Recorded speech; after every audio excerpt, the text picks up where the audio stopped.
8వ అధ్యాయం, సామెతల గ్రంథం 8వ అధ్యాయం 17వ వచనం. మరలా దాన్ని మనం కంటిన్యూషన్ చేస్తాం. నన్ను ప్రేమించు వారిని నేను ప్రేమించుచున్నాను. నన్ను జాగ్రత్తగా వెదకువారు నన్ను కనుగొందు. నన్ను జాగ్రత్తగా వెతుకువారు నన్ను కనుగొందు. ఇక్కడ దయగల తండ్రి మాటలు మా వినికిడిలో దేవునికరంగా చేయమని స్తుతిస్తూ యేసుక్రీస్తు నామంలో ప్రార్థిస్తున్నాం తండ్రి. ఆమేన్. ఇక్కడ మనం గమనిస్తే ఆయనను ప్రేమించడము అంటే ఏంటిది అని మనం కన్క్లూషన్కి వచ్చినప్పుడు యోహాను సువార్త 14వ అధ్యాయం 21వ వచనం చదువు. ఆయన్ని మనం ఎలా ప్రేమిస్తాం? ఎలా ఆయన ప్రేమించడం అంటే నిర్వచనం ఏంటి? అర్థం ఏమిటి? అది ఎలా సాధ్యం? దేవుని ఒక మనిషి ఎలా ప్రేమించగలడు? ఈ మాట చదివితే మనుషులు ప్రేమించుకుంటారు, కుక్కలు ప్రేమించుకుంటాయి, పక్షులు ప్రేమించుకుంటాయి అనుకుంటారు చాలామంది. తెలీదు. ఈ సబ్జెక్టు అర్థం కాదు భూమి మీద చదువర్లకి. బైబిల్ అనేది ఒక ఆత్మ సంబంధమైనది, అది భౌతిక సంబంధమైనటువంటిది కాదు అనే గ్రహింపు లేదు. అసలు ఆయన ప్రేమించడం అంటే ఏంటిది? ఇక రాశాడు ఏంటంటే 21వ వచనం 14వ అధ్యాయం. నా ఆజ్ఞలను అంగీకరించి వాటిని గైకొనువాడు నన్ను ప్రేమించువాడు. అర్థమైందా? ప్రేమించండి అని చెప్పింది ఆయనే. ఆయన ప్రేమించడం అంటే ఎలాగో కూడా ఆయనే చెప్తున్నాడు. మరి ఆయన చెప్పింది చేయాలి కదా. మన సొంతంగా చేస్తే ఆయన ప్రేమించినట్లు ఎట్లా ఉంటుంది? ఆయన చెప్పింది చేస్తే అప్పుడు మనం ఆయన్ని ప్రేమించినట్టు. అది కూడా ఆయన ప్రశ్న పత్రాన్ని కూడా లీక్ చేశాడు. నిన్ను ప్రేమించడం అంటే ఏందో మాకు తెలియదు ప్రభువా అని అంటామేమో అని అది కూడా చెప్పేశాడు. ఏమని? పాత నిబంధనలో ఎప్పుడో సొలొమోను కాలంలో 900 సంవత్సరాల క్రితం రాయబడిన ఆ వాక్యం దాదాపు 3000 సంవత్సరాలు ఇప్పటికి. 8000 అది 900 సంవత్సరాలు, ఇది 2025. అంటే దాదాపుగా ఒక 5-6 సంవత్సరాల దాకా 931 నాడు మందిరం కట్టాడు. అంటే ఇప్పుడు 930 అంటే ఇది ఒక ఎన్ని సంవత్సరాల తేడా ఉంది? ఒక 5-6 కదా. అంటే 3000 సంవత్సరాల క్రితం ఏం చెప్పాడు అంటే జరిగిన మాట 3000 సంవత్సరాల తర్వాత అంటే 100 సంవత్సరాల్లో ఏమని చెప్తున్నట్టే, నన్ను ప్రేమించడం అంటే ఏం లేదయ్యా, నా ఆజ్ఞలను మీరు ఏం చేస్తే సరిపోతుంది, అదే నన్ను ప్రేమించడం. ఇప్పుడు ఏమేమి ఆజ్ఞాపించాడు? ఒక 4-5 విషయాలు చూద్దాం. త్వరగా మనం చదివి ముగించుకున్నాం. ఏం చెప్పాడు? ఆయనను ప్రేమించాము అనడానికి రుజువులేంటి? ఆయన మనల్ని ప్రేమించాడు అనడానికి ఒక రుజువు ఉంది. మొదటి యోహాను పత్రిక 3వ అధ్యాయము 16వ వచనం. ఆయన మనల్ని ప్రేమించాడు అనడానికి క్రియాశీలకంగా ఉన్న వాక్యం చూద్దాం. ఇప్పుడు మనము కూడా ఆయన ప్రేమించామంటే కూడా క్రియాశీలకంగా ఉండాలి. మొదటి యోహాను పత్రిక 3వ అధ్యాయము 16వ వచనం. ఆయన మన నిమిత్తము తన ప్రాణమును పెట్టిన గనుక దీని వలన అంటే ఆయన ప్రేమించిన ప్రేమ ఎట్టిదో, ఆయన ఎలాంటి ప్రేమతో మనం ప్రేమించాడంట? తన ప్రాణమునే పెట్టాడు. ఇప్పుడు మన కొరకు అమ్మ ప్రాణం పెడతాడా? నాన్న ప్రాణం పెడతాడా? భార్య ప్రాణం పెడతాడా? పిల్లలు ప్రాణం పెడతాడా? అవసరం లేదు, ప్రాణం తీస్తాడేమో మానసికంగా, భౌతికంగా కాదు. భౌతికంగా తీసే వాళ్ళు కూడా కొంతమంది ఉన్నారు, అది వేరే విషయం. మనం అటువైపు వెళ్ళట్లేదు. ఈ బాధ పడేదానికంటే ఒకసారి నాకు ఇంత విషయం పెట్టి చంపవే అనేవాళ్ళు లేకపోతే, ఈ బాధ పడేదానికంటే రాత్రి పట్టుకున్నట్టుగా గొంతు పోయేవే, ఏదైనా ఒక బండరాయి తీసి కొట్టి చంపవే అనేవాళ్ళు కూడా లేకపోతే. అంటే ప్రాణం పెట్టడం ప్రేమ, ప్రాణం తీయడం ప్రేమ కాదు. ఈనాడు ఎక్కువ ఏ ప్రేమలు కనపడుతున్నాయి? యాసిడ్ పోయటాలు, మర్డర్లు చేయటాలు, కిడ్నాపులు చేయటాలు, అత్యాచారాలు చేయటాలు. నాకు దక్కంది, నన్ను ప్రేమించింది ఇంకోనికి దక్కడానికి వీల్లేదు, నన్ను ప్రేమించింది ఇంకోటి ప్రేమించడానికి వీలు. ఇదేనా ప్రేమ? ఆ పదంలోనే ఉంది ఏమని? ప్రేమ ఇస్తున్నానని. ఇది ఆడిస్తున్నాడు. ప్రేమించడం అంటే నిర్వచనం ఏంటి అంటే, మనము ప్రేమించడం అంటేనేమో ఆజ్ఞలు పాటించడం, ఆయన మనల్ని ప్రేమించడం అంటే అర్థం ఏంటిది? ఆయన మన కొరకు తన ప్రాణాన్ని పన్నంగా పెట్టడం. మనం చేయగలమా? ఆయన పెట్టినట్టు మనం ప్రాణం పెట్టగలమా? మనకు ప్రాణానికి ఇష్టమైనవి వదులుకొని ఆయన ఇష్టాలు జరిగిస్తే చాలు. అంతే మనం ఆయన ప్రేమించే విధానం. మన ఇష్టాలను చంపి ఆయన ఇష్టాలను పాటిస్తే ఆయన ప్రేమించినట్టు. ఆయన చెప్పింది మనం, ఆయన ఇచ్చిన ఆజ్ఞ నెరవేరిస్తే మనం ఆయన ప్రేమించినట్టు. మరి ఆయన కూడా ఊరికే మాటతో మనల్ని ప్రేమించాల. ఎలా ప్రేమించాడంటే తన ప్రాణం పెట్టాడు మన కొరకు. చివరి రక్తపొట్టంతా దాని కోసం. ఒకవేళ కిడ్నీ పేషెంట్, నీ కిడ్నీ ఈ అమ్మాయిని భార్యని కొడుకునంటే ఇస్తారా? కూతురునంటే ఇస్తారా? లివర్ పాడైంది, చచ్చిపోతున్న అమ్మాయి నీ లివర్ ఇవ్వంటే ఇస్తుందా? నేను చచ్చిపోయేటట్టున్న అమ్మాయి గుండె ఫెయిల్ అయిపోయింది, హార్ట్ ప్రాబ్లం వచ్చింది, వాల్స్ బ్లాక్ అయినాయి, నీ గుండె నాకు ఈ అమ్మాయి అంటే ఇస్తుందా? ఒక శరీరంలో అవయవాన్ని ఇవ్వడం లేదు ప్రేమించడం అంటే. కానీ ఇక్కడ చివరి రక్తబొట్టంతా మన కొరకు ఏం చేశాడు? దానికోసం. అది ప్రేమించడం. దీని వలన ప్రేమ అంటే ఏంటో మనకు, మనం చూపే ప్రేమని ఆజ్ఞ పాటిస్తే చాలు. ఆయన మనల్ని ప్రేమించే విధానం ఎలా ఉందంటే ప్రాణమే దారిపోయటం, ప్రాణమే దారిపోయటం. అందుకనే ఆయన ప్రేమించడం ఇది. మీరు నన్ను ప్రేమిస్తే నేను నిన్ను ప్రేమిస్తానన్నాడే. కాబట్టి ఆయన ప్రాణం పెట్టి మనల్ని ప్రేమించాడు. మనం ఎలా ప్రేమించాలో మనం ప్రాణం పెట్టిన అవసరం లేదు. ప్రాణానికి ఇష్టమైనవి పక్కన పెట్టి మనకి ఇష్టమైనవి, ఆయనకి ఇష్టమైన ఆజ్ఞలు పాటిస్తే మనం ఆయన్ని ప్రేమించినట్టే. ఎంత ఈజీ ఉందో తెలుసా? ఇప్పుడు ఆయన ఏమేం చెప్పాడో మనం చూద్దాం. ఆయనకు సంబంధించినవి ఏం చెప్పాడు, అది మనం ఫాలో అవుతున్నామా లేదా? ప్రేమిస్తే ఏం జరుగుతాయో మనం బ్లెస్సింగ్స్ చూసాం. ఇప్పుడు ప్రేమించడం అంటే ఏంటిదో చూద్దాం. ఆయన ఆజ్ఞలు పాటించాలా అంటే ఏంటిదో చూద్దాం. మొదటిదిగా చూడండి, మొదటిది ఏంటి అంటే మార్కు సువార్త 16వ అధ్యాయము 15వ వచనం. మొదటిది ఆయన చెప్పిన ఆజ్ఞ ఏంటి? మొదటి ఆజ్ఞ, ఆయన ఆజ్ఞలు మనము పాటించమని చెప్తున్నాడు కదా. ఏంటిది ఆయన ఆజ్ఞలు పాటించడం? మరియు మీరు సర్వలోకమునకు వెళ్ళి అది మొదటి ఆజ్ఞ ఏంటి? ఇది వ్యక్తిగతంగా, సంఘముగా, ఇది కుటుంబంగా కూడా తీసుకోవాలి. ఎలా తీసుకోవాలా? వ్యక్తిగతంగా తీసుకోవాలా, కుటుంబంగా తీసుకోవాలా, సంఘముగా తీసుకోవాలి. అంటే మొట్టమొదటి ఆజ్ఞ ఏంటి అంటే ఏంటంటే మీరు వెళ్ళి ప్రకటించండి. ఇప్పుడు ప్రకటిస్తుంటే దేవుని స్తోత్రం మనమే టిక్కేసుకోవచ్చు. నేను ఆయన్ని ప్రేమిస్తున్నాను కాబట్టి ఆయన నాకు నిధులు ఇచ్చి ఆస్తికర్తగా చేస్తాను. ఒకవేళ మనం అది చేయలేదనుకోండి, మనం దానికి అక్కడ ఇంటి గుర్తు పెట్టుకోవాలి. ఇంటి గుర్తు పెట్టుకోవాలంటే ఏమవుతుంది?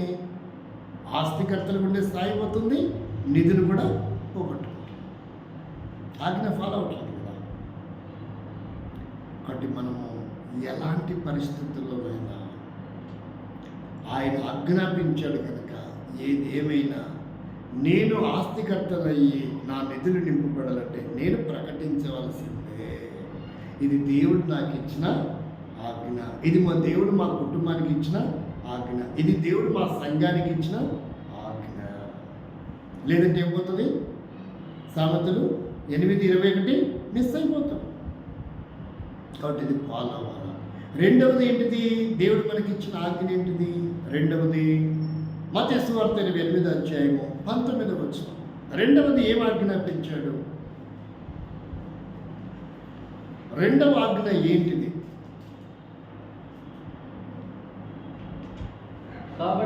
కాబట్టి మీరు వెళ్ళి సమస్త జనులను అక్కడేమో వెళ్ళి ప్రకటించా అన్నాడు, ఇక్కడేమన్నాడు? ఇక్కడ కూడా వెళ్ళమన్నాడు. ఎక్కడ కూడా వెళ్ళమన్నాడు.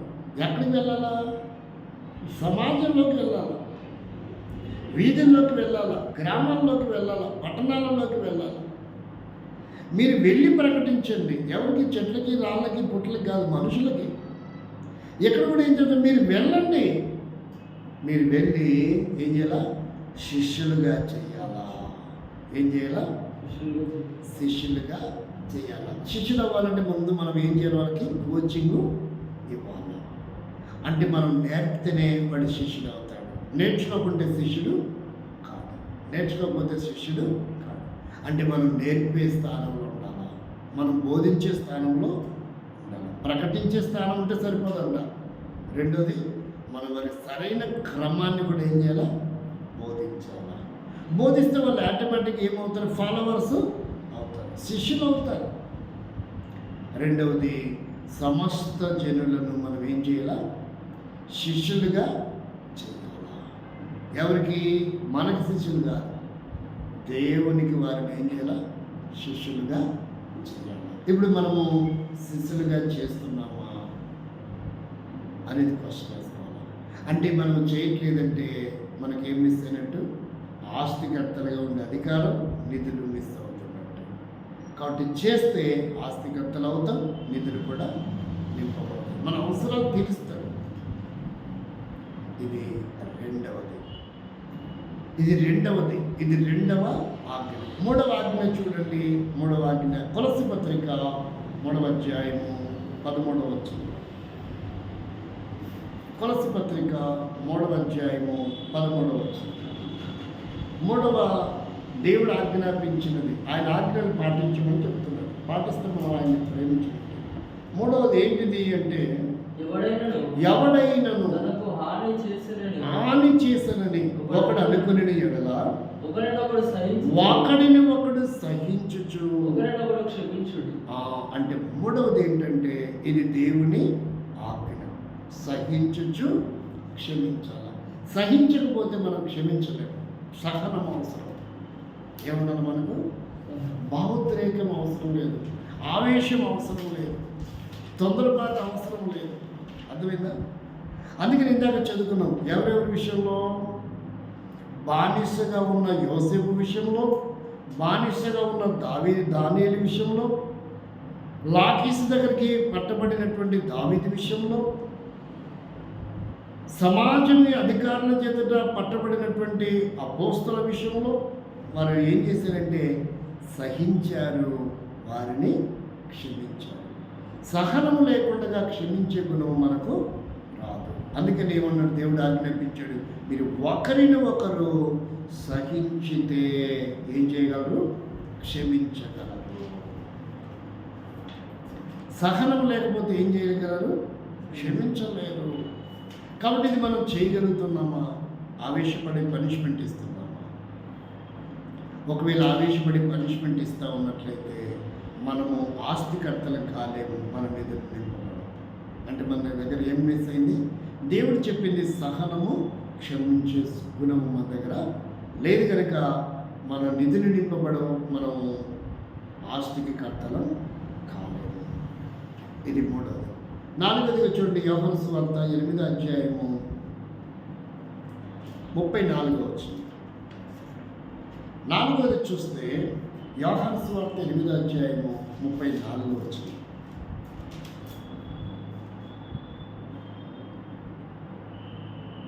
అందుకు యేసు పాపము చేయు ప్రతివాడును పాపమునకు దాసులని చెప్పుచున్నాను.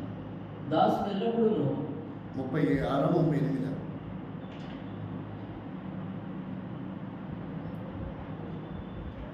మీరును ఒకరినొకరు అని ఉంటుంది.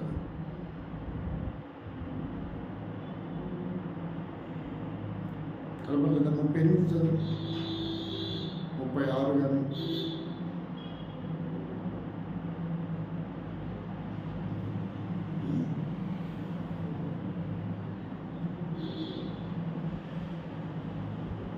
కాబట్టి యేసు తన నమ్మిన యూదులతో, మీరు నా వాక్యమందు నిలిచిన వారైతే నిజంగా నాకు శిష్యులై ఉండి సత్యమును గ్రహించదు.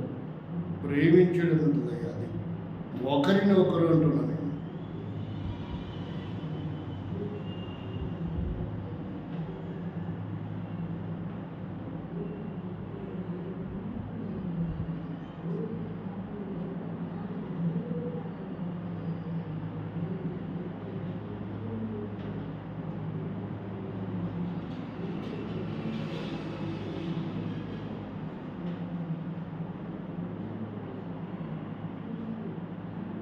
లేదా ఒకరిని ఒకరు అన్నట్టు.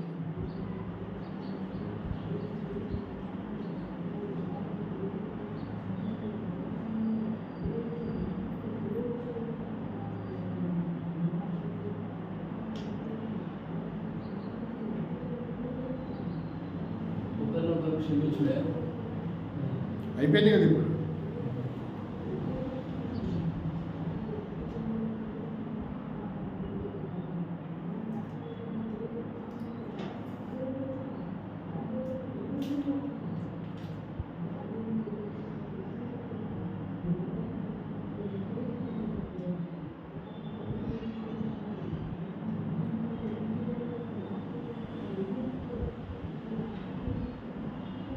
అర్థం కాలేదా?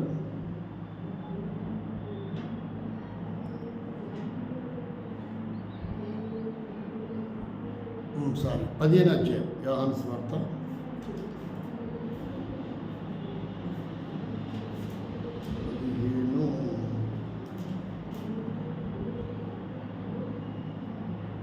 చదవండి, 13 చదవండి. తన స్నేహితుల కొరకు తన ప్రాణం పెట్టువాని కంటే ఎక్కువైన ప్రేమ గలవాడు ఎవడును లేడు.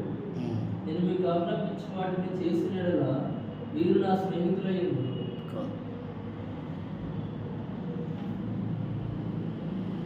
మీరును ప్రేమించుడు అని ఉంటుంది. ఏంటిది?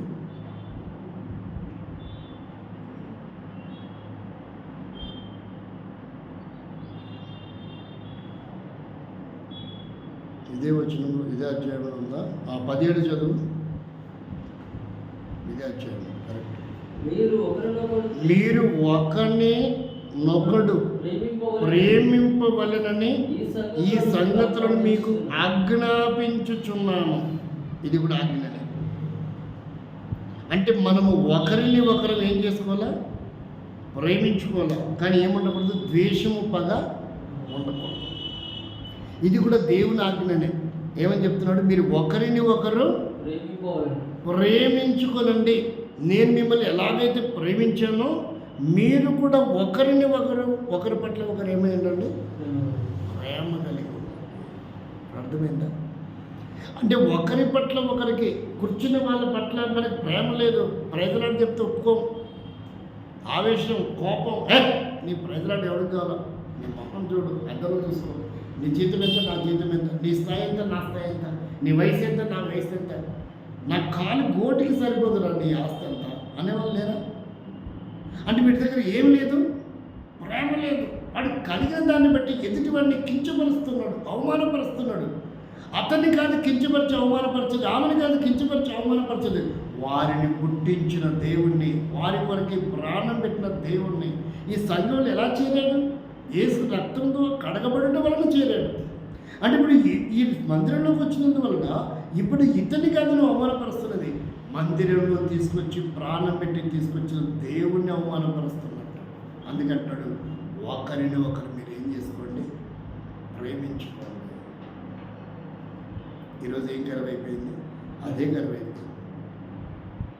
కాబట్టి ఇది దేవుడు ఆజ్ఞ. ఇదేంటిది చూసారు? అసలు సబ్జెక్టు ఉదయం చెప్పిన సబ్జెక్టుకి దీనికి ఎంత వ్యత్యాసం ఉందో తెలుసా? అసలు చాలామంది మైండ్ ఇంత అద్భుతమైన వాక్యం, దేవుడు వాక్యం ఉంటే అర్థం ఏడవుతుంది. ఎంతసేపు సువార్త చెప్పు వాడిని తిట్టడానికి ఈయన తిట్టడానికి ఉపయోగిస్తున్న తప్ప పోదా? అసలు దేవుని మనసు ఏంటి? దేవుడు ఏం చెప్పాడు? నేను ఎలా ఉండాలనుకుంటున్నాడు? నేను ఎలా ప్రవర్తించాలనుకుంటున్నాడు? నా కుటుంబంతో ఎలా ఉండాలి? నా సంఘంలో ఎలా ఉండాలా? నా సమాజంలో ఎలా ఉండాలా? అది అర్థం కావట్లేదు. అది తెలుసుకోండి. వాక్యం ఏం చెప్తున్నాను? తిట్టడానికి ఇక వాడిని వీడిని పట్టుకొని ఇదే వాక్యం కొంతమందికి. అదేంటంటే మా దేవుడు చెప్పాడు, మా సంస్కృతం చెప్పింది, మా గ్రంథాలు చెప్పాయి, మా ధర్మం చెప్పింది. హింసించడానికి మనుషుల్ని, దాడి చేయడానికి మనుషుల్ని, చంపడానికి మనుషుల్ని, ఇదా దేవుడు చెప్పేది? దేవుడు ఆజ్ఞాపించింది ఏంటి? మనిషిని మనిషిగా చూడు, మనిషిని ప్రేమించు. నీటిని ప్రేమిస్తారు, జంతువుని ప్రేమిస్తారు, పక్షుల్ని ప్రేమిస్తారు, కుక్కల్ని ప్రేమిస్తారు, క్రూర మృగాల్ని ప్రేమిస్తారు. ఎవరిని ద్వేషిస్తున్నారు? దేవుని పోలికలో పుట్టిన మనిషిని, దేవుడు ప్రాణం ఇచ్చి కొన్నటువంటి మనిషిని ద్వేషం, కుళ్ళు కుతంత్రాలు బాగా ప్రేమించకపోగా పైపెచ్చు అసూయ ద్వేషంతో నింపబడుతున్నప్పుడు ఎలా ఆస్తికర్తలు అవుతారు? ఎలా వారి నిధులు నింపబడతారు? ఎలా ఆరోగ్యంగా ఉండగలరు? ఎలా సమస్యలు లేకుండా ఉండగలరు? అందుకనే దేవుడు ఆజ్ఞ పాటించడం అంటే నాలుగోది ఏంటి? ఒకరి పట్ల ఒకరు ప్రేమ కలిగి. చివరిగా చూడండి 5వది, 1 తెస్సలోనిక పత్రిక 5వ అధ్యాయము 13వ వచనం. 1 తెస్సలోనిక పత్రిక 5వ అధ్యాయం 13వ వచనంలో దేవుడు ఆజ్ఞ పాటించడం అంటే ఏంటో చెప్తున్నాడు. దేవుని ఆజ్ఞ పాటించడం అంటే ఏంటో చెప్తున్నాడు. 5వ అధ్యాయం 13వ వచనం. వారి పనిని బట్టి వారిని ప్రేమతో మిక్కిలి ఘనముగా ఎంచవలనని వేడుకొనుచున్నాను. మరియు ఒకరితో ఒకరు ఎలా ఉండాలో సమాధానంగా ఉంది. ఇది దేవుడు ఆజ్ఞాపిస్తున్న విషయం. ఒకరితో ఒకరు ఎలా ఉండాలో సమాధానం. కానీ ఈరోజు చాలా చోట్ల సమాధానం లేదు. నిన్న ఒక అబ్బాయి ఫోన్ చేస్తున్నాడు అతనికి. ఎవరికంటే జాన్ బాబు గారికి. ఎందుకండి ఇలా చేస్తున్నారు మీరు? సహించి ఓర్చుకుంటే సరిపోతుంది కదా అంటున్నాడు. ఆయన ఏమన్నాడంటే, మరి మీ ఎవ్వరోను సహవాసంలో కూడా హైదరాబాద్లో గెలికి లాత అందించుకున్నట్లేదు. మీ ఎవ్వరోను సహవాసంలో ఎందుకండి పోలీస్ స్టేషన్లు, కోర్టులు, మనుషుల కాళ్ళు దండాలు పెట్టుకుంటున్నారు? మరి మీరు ప్రార్థన చేసుకుని దేవునితో సమాధానం ఉంటే సరిపోతుంది కదా. ఎందుకండి గొడవలు? ఎందుకండి కొట్టుకోవడాలు, నరుక్కోవడాలు, కేసులు ఎందుకండి అన్నాడు. పరువు పోలే. గురించి అనుకుంటుందంట, నేను పర్ఫెక్ట్గా ఎర్రగా ఉన్నాను, నేను కింద నల్లగా ఉన్న సంగతి అని తెలియదు. ఏమనుకుంటుందంటే గురిగింజ, నేను ఎంత ఎర్రగా ఉన్నాను అనుకుంటుందంట. కానీ గురిగింజ కింద ఏముంటుంది? నల్లగా ఉంటుంది. ఎవడికి వాడు మేము భక్తి పరులం, మేము నీతిమంతులం, మేము పరిశుద్ధులం అనుకుంటున్నారు. అది దేవుని చేత ముద్రించబడాలా, దేవుని చేత గుర్తింపు రావాలా. కానీ ఇక్కడ ఏం చెప్తున్నాడంటే, ఒకరితో మీరు ఒకరు సమాధానంగా ఉండండి. ఇవి రెండు కరువైపోయినాయి. ప్రేమలో కరువైపోయినాం, సహించి క్షమించడంలో కరువైపోయినాం, ఓడిపోయాం. ఒకరితో ఒకరు సమాధానంగా ఉండడం కూడా ఓడిపోయినాం. ప్రకటించే విషయంలో కూడా ఓడిపోతున్నారు. శిష్యులుగా చేసే విషయంలో కూడా ఓటములు. అందువలననే నిధులు నింపబడట్లేదు. అందువలననే ఆస్తికర్తలు కాలేకపోతున్నారు. అంటే దేవుని ఆజ్ఞను పాటించకపోవడం వలన దేవుని ప్రేమించలేకపోతున్నాం. దేవుని ప్రేమించలేకపోతున్నందువలన నిధులు పోగొట్టుకుంటున్నాం. ఆస్తికర్తగా ఉండే మన జీవితం అప్పుల పాలైపోయే పరిస్థితి ఏర్పడుతూ వస్తుంది. సర్వ సమృద్ధిలో ఉండవలసిన మనం కాబట్టి తీర్మానం చేసుకున్నాను, ప్రభా నీ ఆజ్ఞ నేను ఫాలో అవుతా, నా వంతు నేను ఎక్కడో చోట నీ నామాన్ని ప్రకటిస్తా, నా వంతు నేను ఎక్కడో చోట నీ నామంలో వారిని శిష్యులుగా చేయడానికి నేను గ్రౌండ్ వర్క్ చేస్తా, తగిన కాలంలో వారికి బాప్తిజము తీసుకునే స్థాయికి వారిని నేను తయారు చేస్తా, వాడు నా శిష్యుడిగా నేను తీర్చిదిద్దుతా, నేను సహిస్తా, క్షమిస్తా, నేను ప్రేమిస్తా, నేను సమాధానంగా ఉంటాను. ప్రభా నన్ను ఆస్తికర్తగా చేయి, నా నిధులు నింపు, వ్యక్తిగతంగా కుటుంబంగా మా సంఘం పట్ల ఈ కార్యం జరిగించు. అది నా బలహీనతనే, అది నా తొందరపాటే, అది నా తప్పిదమే, ఈ లక్షణాలు నాలో లేవు ప్రభా, నువ్వు చెప్పావు కానీ నేను ఫాలో అవ్వలేకపోతున్నా, క్షమించు తండ్రి. ఈ వాక్యం ఎంతగా మేము నష్టపోతున్నాం, ఎంత పోగొట్టుకుంటున్నామో, నీ మనసు నీ ఆవేదన ఎంతగా మాకు జ్ఞాపకం చేస్తూ వచ్చావో, ఇవేవి చేయలేకపోతున్నాం ప్రభా, అందుకే నష్టపోతున్నాం. క్షమించు తండ్రి, క్షమించు ప్రభా. ఒక మంచి తీర్మానం చేయి.